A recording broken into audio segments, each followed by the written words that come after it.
Hey guys, this is Paul with VHScollector.com once again, and this time we're at a special event. This is the first VHS event in Williamsburg, Brooklyn. We're going to see VHS demonstrations, we're going to see home movies, we're actually going to see a feature-length movie, Friday the 13th, The Orphan, on VHS, which I can't imagine will look very good, but I guess that's kind of the point. Let's go inside and see what they got going on, and we're going to trade some VHSs, so let's go.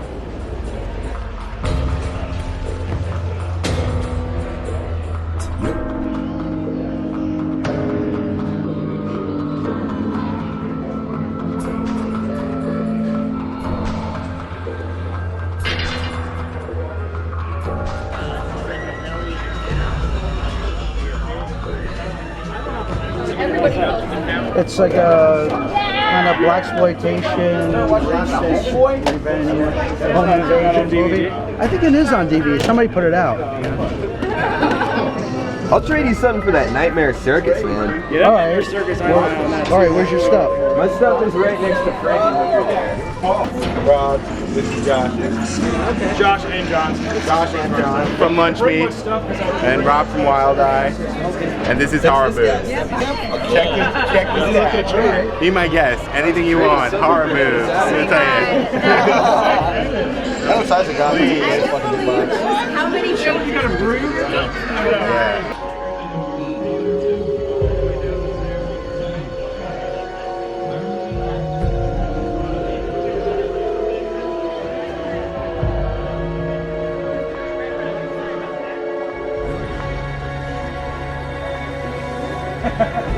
I thought it was going to be three of us sitting here. Thanks for coming out, everyone. Wild Eye's a small DVD label, but we just decided to take our whole library and do it on VHS as well. So we have them here tonight.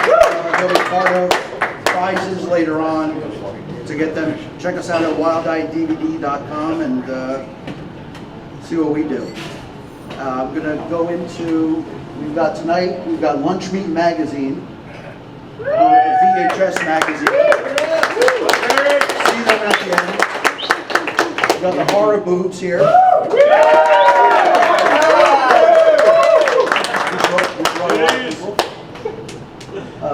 VHS for trade, for sale, magazines, pins, all kinds of stuff here. All right, everybody's afraid of clowns, right? Right? All right. So watch. And be afraid.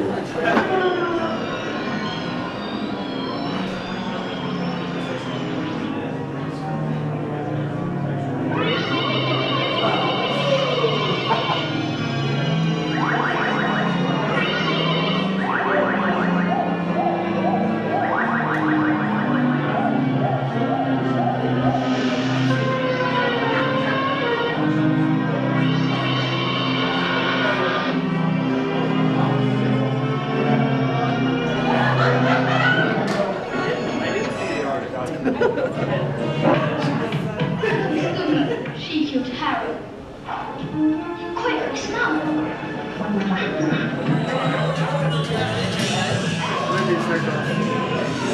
John Woods, who is a programmer here at and one of the founders of the Nitehawk Cinema, he used to run a video store chain here in Brooklyn called Real Life.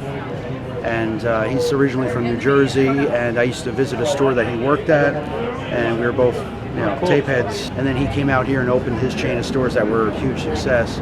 Oh, video stores? Yeah, video stores called Cool. Real Life. And as times changed and the business changed in movies, he got out of that and got into this. And we were brainstorming, and he says, I think it's time for VHS to make some kind of comeback. In 1982, my parents got their first VCR, so pretty much. So that's when it all started. That's when it all started, but that was mostly rentals, and I would say, 5-6 years after that, I started keeping, when VHS went to sell through and you could actually afford them, started kind of collecting them, but not rabidly. Until the 90s, when it was starting to go to horror conventions and meeting up with other collectors, tape traders, and when I was growing up, my grandmother had a video collection of several thousand tapes, and the house burnt down. So when I got to a certain age, I was like, I remember this and this movie, and I tried to go back and I tried to find them, and that's when I just discovered all these other movies with different titles with Massacre, like Yeah. all these obscure, provocative titles and awesome artwork, and then I just got hooked. You know, your curiosity just like wanders off with a movie like Cannibal Campout with someone's Absolutely, throat yeah. getting ripped off. You want to see it. Yeah. Do you like the SOV stuff? I do. They're almost like a shrine in like the VHS collector community because a lot of them are rare. Which is weird because when they came out, they were looked down upon. Oh, yeah, And it was like definitely. when you got one, it was like, oh shit, shot on video. Yeah. And then when they repackaged the whole thing to make it look like it wasn't, and then you got it and it was like, oh, this is like somebody made this, Well, on yeah, a I camcorder. mean, that's but part of now the- we yeah. know that was It's charming charming. back then, and now. I think that's more understood than it was then. And then it was kind of looked at like, oh, it's not a Yeah, real definitely. movie. So you're gonna start releasing some of your movies on VHS, like collector, like limited. We're or- like limited edition collectors because the market does not allow for me to get them into stores. I Yeah. mean, maybe some specialty shops will take them and have them as a novelty, and you can buy it Yeah. for $10 or whatever. We're hoping to do it once a month. So Once a month? I just talked to the owner. Yeah. Oh, cool. And it went well, apparently. So Oh, cool.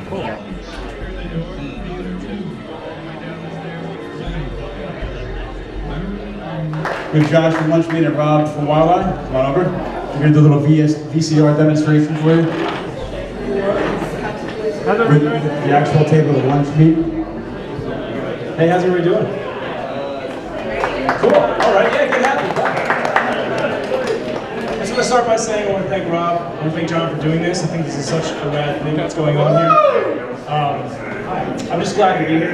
Glad everybody's hanging out, everybody's carrying up a good time. I'm like having great conversations about VHS over there. That's really what it's all about. It's talking about VHS and talking about this kind of stuff. So I have a magazine and I've been putting it out for a few years now, and it's all about VHS and the culture that comes with it. And let me tell you, this thing's a beauty. You don't come across VCRs like this anymore. It's top loaders, man. I mean, I don't know how many people are actually here that like VHS, or you're here just to get some drinks or whatever, but there's definitely a culture going on right now about with collecting and things like that. It's making a resurgence. This comes in a big box. I don't really know like a technical name for it. I call it an egg cart or a tape cart. You just stick it in there and it goes in the big box. can we just hear what this sounds like? Everyone listen.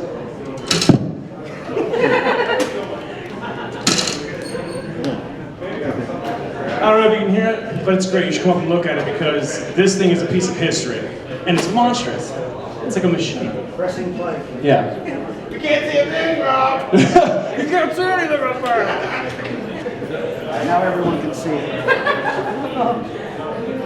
Explain the picture to them. Explain Well, the this is Lunch Meat. This is what I named my magazine. This is a movie that epitomizes the kind of movie that will never make it to DVD. And I think that's something that people don't realize about the VHS tape. I think that's why there's such a big following of it, because there's a lot of stuff that's never going to come out on DVD, especially horror, exploitation, weird stuff. You know what I mean? Like, that's the kind of stuff that'll never be seen unless you watch it on VHS. So, I mean, that's an important thing. This is the epitome of a movie like that. I mean, it's just independent. It's ripping off the Texas Chainsaw Massacre in a way that's brilliant and beautiful. And I see the picture. I mean, It's too dark. she's drinking a beer. So grainy. Well, that adds to it for me. I don't know about anybody else that enjoys VHS, that you're watching these movies. And Josh, is this on Blu-ray? I don't think this is on Blu-ray, by the way. I don't think you would pick this up on Blu-ray. I heard a boo come with Blu-ray. Can everybody, I second that. Blu-ray. Blu-ray. We had enough lunch meat, my arms hurt. Yeah, I think we've had enough. Rob's had to work out. But again, I'm going to say this again. You should come up here and check this thing out because this thing is rad and you probably won't see one in person in this kind of condition. Yeah, I mean, this is a pretty primordial VCR here. I mean, for a VHS VCR, this is dinosaur. This is something, this is just what it is. But I would say if you're interested in that kind of thing, this is a chance to come up and look at it and play with it and touch it. Thanks everybody coming out. But I mean, I'm glad everybody's here, and come and check me out back there. I'm putting out a magazine, it's really cool. And I'm glad to see everybody here, and it absolutely stokes me out. And VHS lives, dude.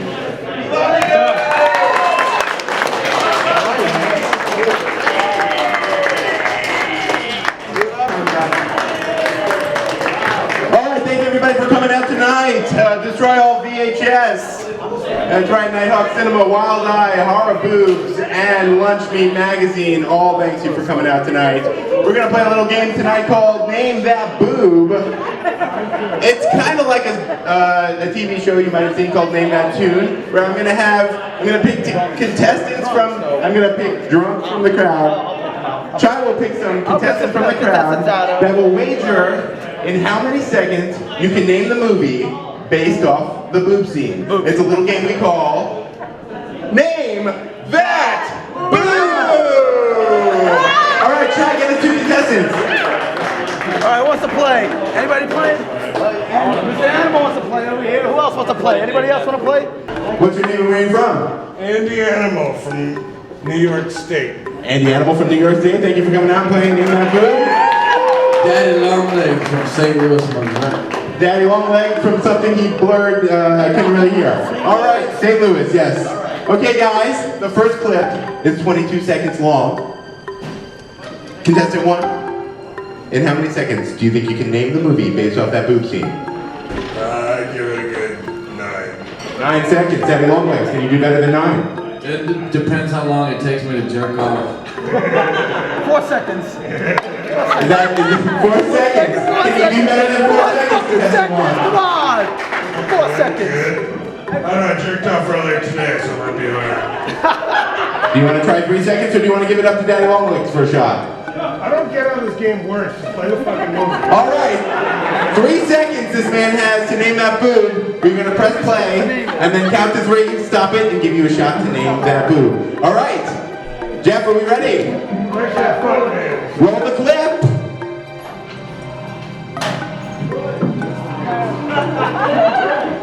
No, that was barely 3 seconds. That was Rabid by David Cronenberg. You are totally going to find out the answer right now. Katrina, my lovely assistant. That was not Rabbit. That was not Rabbit. Do you want to give it a shot? We'll play the rest of the boob clip and then let Daddy Longlegs have a shot at the question. All right, play the clip. Where?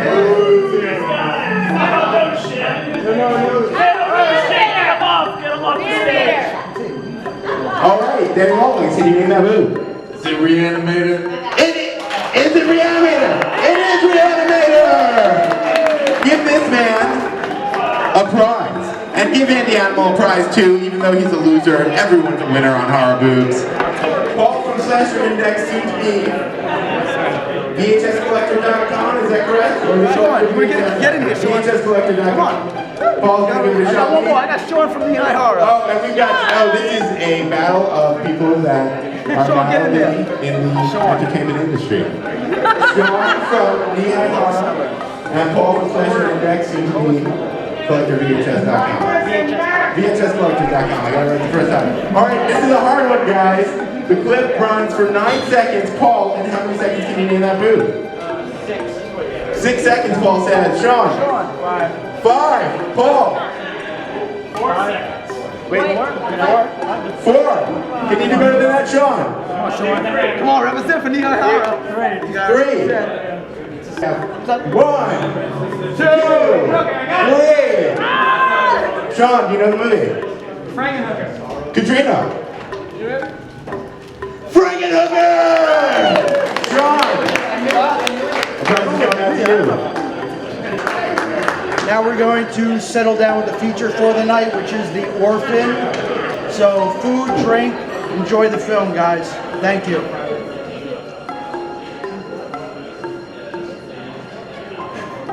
Well, it all started with me and my friend Ted a long time ago. Not that long, it was probably like 2.5, 3 years ago.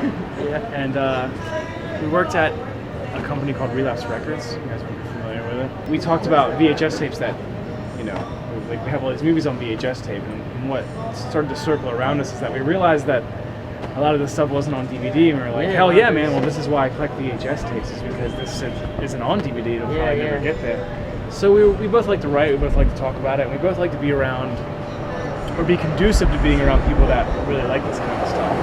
And we both like to produce things. We like to produce physical things because I think we're both big fans of physical media. When I started the magazine, that's what we're talking about. I really wanted to reach out to people that still cared about VHS tapes, still cared about these like random, weird, obscure horror movies that you could only find on VHS. Yeah, like SOBs. It's like a cult. Shot on definitely. video stuff. I mean, and that stuff's made it to DVD now, but I probably started collecting about maybe when I was like 17. I'm 26 now, so I guess Okay, so almost 10 years. So it's relatively new when you talk to a lot of people. And doing Lunch Meet has brought me to be in touch with so many cool people, man. I mean, people that want to make this kind of interview and stuff, and like, I think it's really rad. I mean, I'm just stoked to be here. I'm stoked to talk to other people that really care about the VHS format and like want to collab, I mean, horror heads, tape heads. I mean, this is what I love, man. This is why I started the magazine. I like go home every night after I'm done my day job and make this stuff. It's cool. You know, when I talk to people about VHS tapes, some people like, you know, like laugh or say like what, or like Yeah, really? people don't Like, understand there's a no, whole of course, community, but there's a culture. there is a subculture. Yeah, definitely. It's alive. I think that it's real. I think that it's important. I think that VHS is something that should be remembered, especially for horror heads, people that like exploitation movies, weird stuff, cartoons. I mean, Microwave Massacre is probably my personal favorite because I found it, there's like a story to it. I was in a video store in my hometown, and I was walking around, and I was like, oh shit, they got some like VHS down here, let's go. And they got some big boxes, and I'm like, yeah, and I pulled out Microwave Massacre, and I pulled out Truth or Dare, and I was like, oh crap, I want these. This is the coolest shit ever. You know, it was like I was about like 18 years old. You know what I mean? Sometimes you get lucky to Yeah, find those. I was at a flea market and I found like 30 big boxes for $1 each. Yeah, and I walked up, I was like, how much are these? Like, $1. And I'm like, yes, please. And unfortunately, I didn't have anything else, but it was just a day I'll never forget. You know, it was like, it was cold. It was probably like, you know, November. You know, it's just like, it solidified that VHS was the coolest thing on the planet for me. And I went home and watched it. You know, I watched it with my dad, and like, Microwave Massacre, if you're familiar with it, has Jackie Vernon, that who's like Frosty the Snowman. Frosty the Snowman It's guy. ironic, He's in right? like putting like body parts in Yeah, the microwave. yeah. Like, this shit is insane. America's Deadliest Home Video. It's going to be reviewed for the new issue. It's shot on video. You've seen us talk about SOB stuff a lot, so you might be interested in this. Never seen it? I don't think I've heard of it. Danny Bonaducci, pre-steroids, plays the main character. What's it called again? America's Deadliest Home Video. Oh, okay. I don't think I've heard of that one. So, it's brilliant because when you watch shot on video stuff, you can't really get into it sometimes, people that watch it, because it's like a home video camera. Yeah, exactly. Some dude trying to make you believe everything that's going on. But with this, the movie's about a guy that loves his video camera and he just tapes everything that's going on around him, and he goes on a road trip because his wife cheats on him. And then he runs into this gang of killers. But the thing is, like, when he's videotaping all this, what you see is what you get. I mean, he's on tape and he's viewing this stuff and everybody's like, taping him. And the reason it's so effective is because that's exactly what you're supposed to believe, that it's just a guy with a fucking video camera. I would say it's great to collect VHS and it's great to preserve them, and I think it's excellent with what's happening with the subculture. And I support it full-fledged, but there's one thing that I recommend is that when you collect these tapes, watch them. Please, take the time to sit down and watch them, because we're preserving them more. I mean, there's a lot of times where like the cover art is way better than the actual movie, but once in a while, man, you find some movies that are absolutely stunning.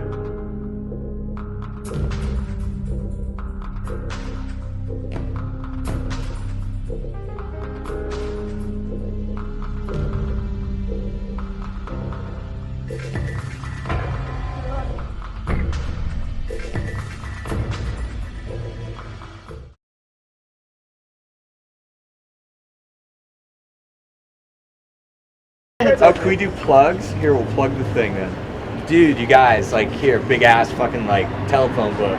All your favorite shows. Oh, it's a book I made. Lots of interviews. It's interviews with Crispin Glover and Divine. What's wrong with this Teller, copy? Penn It's like Teller. trash. Oh, well, this Just is like the, you know something what? on it. You know what's so funny? I'm trying to be like George Lucas, so I've gone through the whole book and I made corrections all over the place. For a second edition. Yeah, There isn't you that go. great? Isn't that great? So It's a anyway, beautiful thing, man. See, there's Tourist Antenna, and I've got all this like rare, like, see, there's look at that. How often you see that picture of Tourist Antenna? Right on. There she is. She's shit.